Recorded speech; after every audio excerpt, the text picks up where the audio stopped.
അപ്പൊ തുടങ്ങാല്ലേ? ഹര ഹരോ ഹര. കേരളത്തിലെ ഒരു മന്ത്രി പറയുകയാണ് 60,000 വോട്ട് അദ്ദേഹം കള്ളവോട്ട് ചേർത്തിട്ടുണ്ട്, അതുകൊണ്ട് അദ്ദേഹം രാജിവെക്കണം, തൃശ്ശൂരിൽ ഉപതെരഞ്ഞെടുപ്പ് വേണം. എനിക്ക് ഏത് കള്ളപ്പന്നിയാണോ പറഞ്ഞത്? കള്ളപ്പന്നിയല്ല, നീ വെള്ളപ്പന്നി.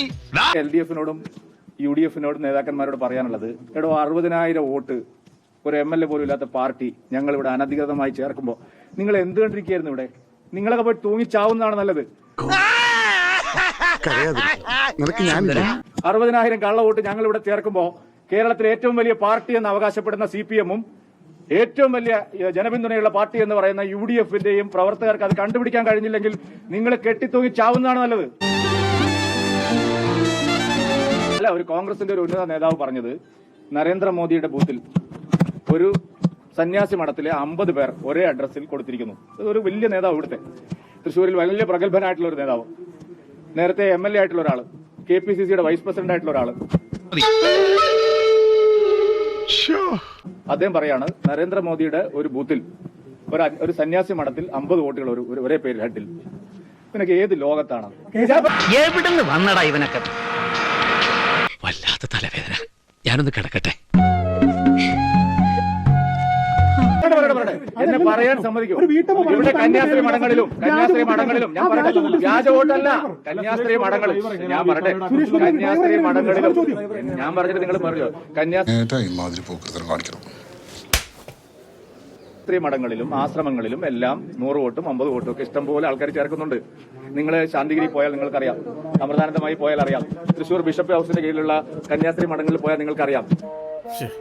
നിനക്കതൊക്കെ എങ്ങനെയാ സാധിക്കുന്നത്? അതെ, കരിയോല ഒഴിച്ചതേ, നിങ്ങളിപ്പോ കൈരളിയുടെ ആൾക്കാർ വന്ന് കരിയോല ഒഴിച്ചല്ലോ. ഞങ്ങൾക്ക് കരിയോല ഒഴിക്കണമെങ്കിൽ കേരളത്തിലെ 140 MLA-മാരുടെ ഓഫീസിലും കരിയോല ഒഴിക്കാം. ഞാനവിടെ ഒരു ഇത്തിരി കൽപ്പിട്ട് കാര്യം പറഞ്ഞെന്നുള്ളൂ, അവന്മാരായിട്ട് അധികം മുട്ടാൻ നിൽക്കണ്ട, പാർട്ടിക്കാരാ. കേരളത്തിലെ 20 ലോക്സഭാ അംഗങ്ങളുടെയും 9 രാജ്യസഭാ അംഗങ്ങളുടെയും ഓഫീസിലും കരിയോല ഒഴിക്കാൻ കഴിയുന്ന അത്രയും ശക്തമായിട്ടുള്ള പാർട്ടിയാണ് BJP. പിന്നെ നമ്മുടെ മാതിരി 1-2 ആൾക്കാരെ തല്ലിക്കൊള്ളാന്നല്ല, ഇത്ര സ്ക്വയർ ഫീറ്റിലേക്കാണ് എല്ലാവരും തല്ലിക്കൊള്ളാന്നാണ് അവരെടുക്കണ കൊട്ടേഷൻ. അതുകൊണ്ട് നല്ല ഇടി അങ്ങനെ കൊടുത്തില്ലേ, ഇങ്ങോട്ട് കിട്ടിയില്ലേ എനിക്ക് ആരും അറിയണ്ട. അതിരൂപതയ്ക്ക് ഒരു കുഴപ്പമില്ല, നിങ്ങൾ കുഴപ്പമുണ്ടാകാതെ.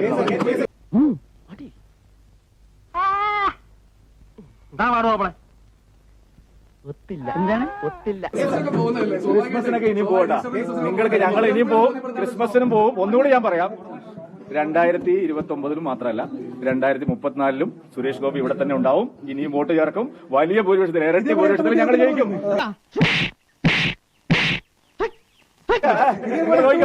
2029 ഉണ്ടാവും, 2034 സുരേഷ് ഗോപി ഇവിടെ തന്നെ ഉണ്ടാവും. ഇനിയും വോട്ട് ചേർക്കും, ഇനിയും ജയിക്കും. ഊർനലികൾ ഓലിയിടുക, നെറ്റിപ്പട്ടം കെട്ടിയ ഗജവീരൻ ഇവിടെ തന്നെ ഉണ്ടാവും.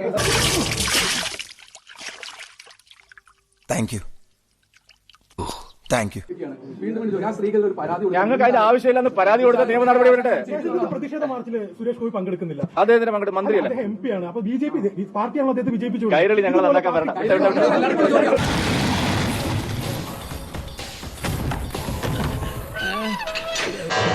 വേലായുധനെ നേരെ നിന്ന് അടിക്കാനുള്ള ചങ്കുറപ്പ് നിനക്കായിട്ടുണ്ടേ. ഇപ്പൊ അടിക്കടാ.